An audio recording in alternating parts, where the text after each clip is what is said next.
Hello and welcome back to my channel. Today I am going to answer a claim which was made in this video.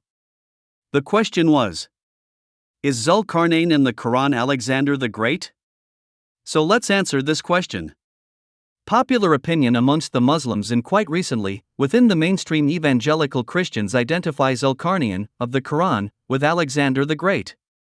This claim, in the light of history, needs to be analyzed while keeping in view the sublime story of Zul-qarnayn found in chapter 18 of the Qur'an. Before we initiate a point-by-point examination of whatever data available on hand, we must bear in mind that Qur'an does not mention the title Alexander the Great, but rather Zul-qarnayn, two-horned one, which may also mean period or century. 1. In addition, who was he? In what age and where did he live? The Qur'an gives us no material on which we can base a positive answer. Evidence _1. The story of Zul-qarnayn begins in the Qur'an with, and they ask you about Zul-qarnayn. Say, I shall recite to you something of his story. Verily, we established him in the earth, and we gave him the means of everything.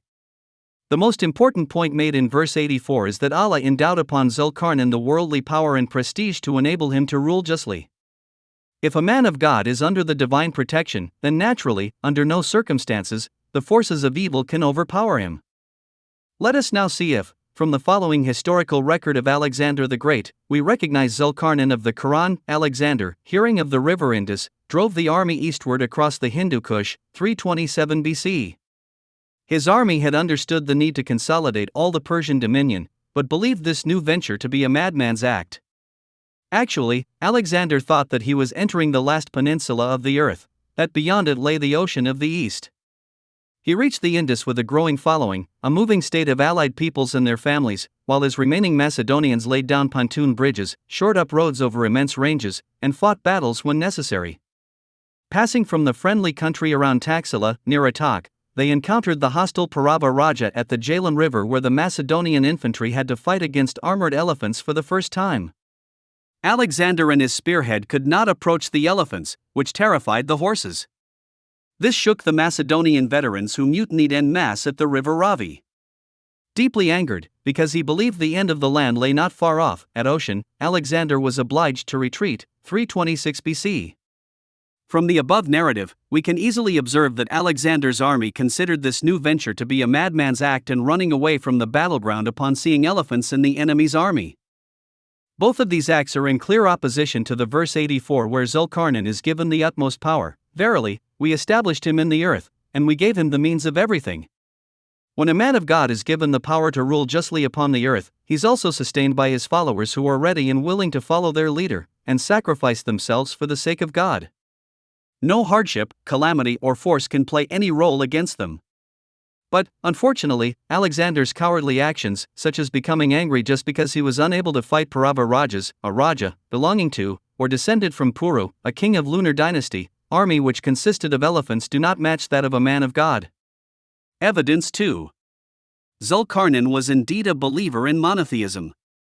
In one of his voyages, as described in the Qur'an, he found some people, and said to them, as for him who believes in Allah's oneness, and works righteousness, he shall have the best reward, paradise, and we, Zul-qarnayn, shall speak unto him mild words. On the other hand, we do not find Alexander being a believer in the oneness of God, as the following record demonstrates it. Alexander eagerly assimilated the religious mysticism of the Nile and of Magian Persia. Not only did he protect these religions, but also as a sole ruler, he necessarily assumed the semi-divine aspect of an Asian despot, wearing Persian attire at ceremonies and accepting prostration in his presence. Furthermore, Alexander's greatest work was the spread of Greek influence. The comparison so clearly separates Alexander from Zul-qarnayn that no further explanation is needed. Evidence 3. In Zul-qarnayn's third voyage, he found a habitation between two mountains whose people asked for his help against the aggression of Gog and Magog, for which they were going to pay him a tribute. And in the words of the Qur'an, Zul-qarnayn replied to them, "The power in which my Lord has established me is better than tribute." The manner in which Zul-qarnayn responded is a testimony in itself that he had no interest in the material gain of this world. His mission endorsed by God was to be just and kind to oppressed, and harsh with those who inflict hardship upon the helpless. In contrast, when we analyze Alexander in similar capacity, we get a picture opposite to what has been cited above for Zul-qarnayn. In Susa and Persepolis, his, Alexander's, headlong pursuit won him the imperial treasure of some 180,000 talents in bullion and coin, so fabulous an amount that he demonetized the gold to equate it with the smaller Greco-Macedonian silver coinage. And at Damascus the Persian army's treasure and supply train were captured, giving Alexander wealth for the first time.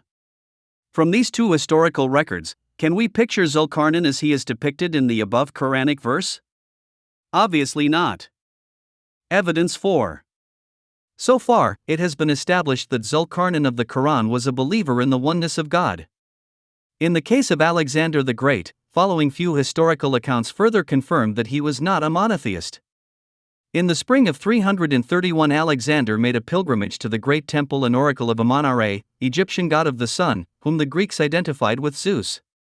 The earlier Egyptian pharaohs were believed to be sons of Amon-Ra, and Alexander, the new ruler of Egypt, wanted the god to acknowledge him as his son. The pilgrimage apparently was successful, and it may have confirmed in him a belief in his own divine origin. Shortly before he died, Alexander ordered the Greek cities to worship him as a god. Although he probably gave the order for political reasons, he was, in his own view and that of his contemporaries, of divine birth. In conclusion, in the days gone by, access and availability to social, academic and scientific knowledge was either limited or non-existent. People of learning used to base their opinions on whatever information was on hand.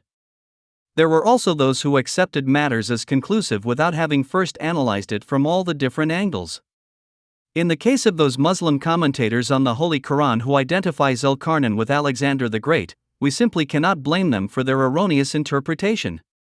The time domain they lived in and the resources available to them, they, accordingly, explained the Quranic text to the best of their ability.